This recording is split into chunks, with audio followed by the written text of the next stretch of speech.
But it was really hard to sort of swallow that, you know, suddenly you were kind of like, because I felt really healthy otherwise.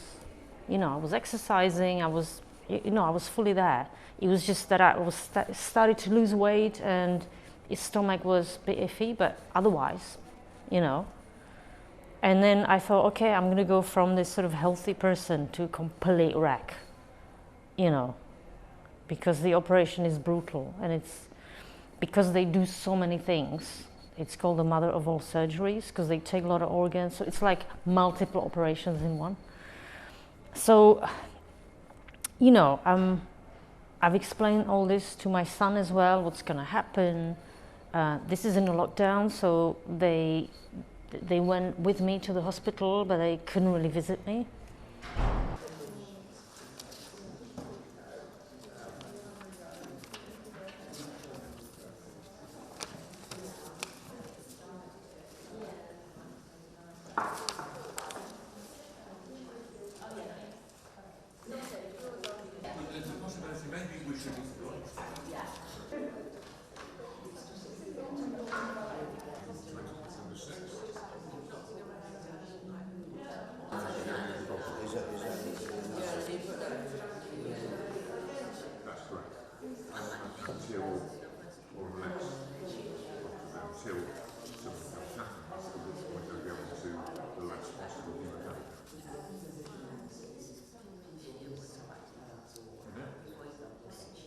They take the cancer out, they take the affected organs.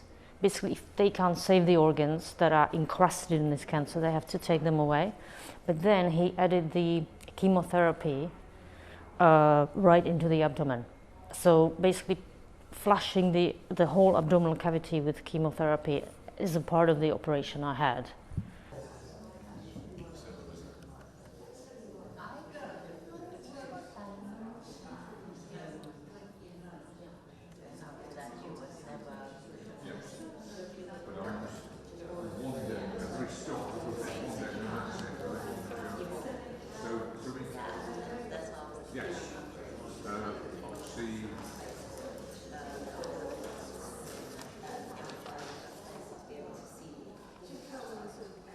My health's just going downhill, and it still is, and it's very hard to cope with.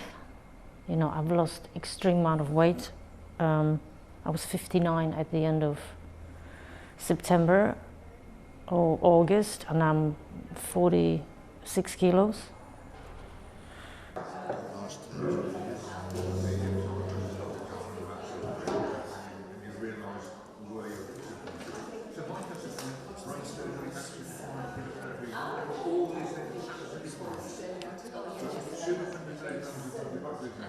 You know, I was very desperate and very depressed about how to function at all. I made my funeral playlist, started writing my speech. You know, I started writing this love letter to my son.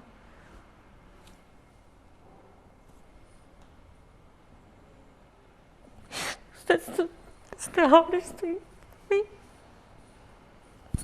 I don't know how much longer I'm going to see.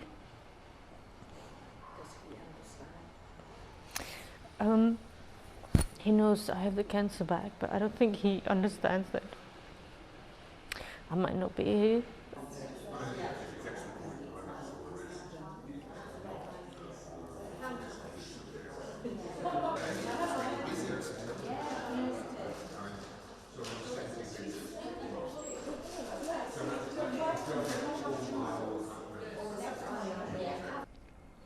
I've decided that it was such a momentous event in my life that I want to make something about it, and not just for the people with the same type of cancer, but just for anybody with cancer or going through something brutal in their lives.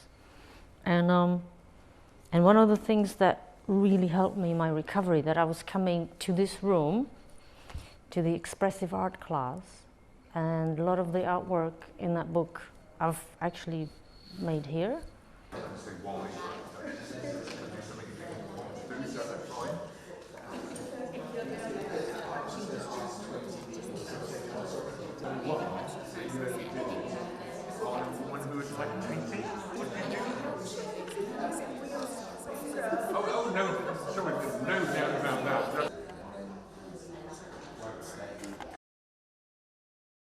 when you have a diagnosis, you lose so much control. You know, you're told where you need to be at what time, there's appointments, and actually finding something that you want to do for yourself can be really empowering and really supportive, and that's what we want to help people find.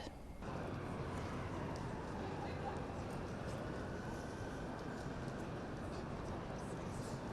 wonder if we could just get a shot of the city like that. Two towers, or is that too exposed?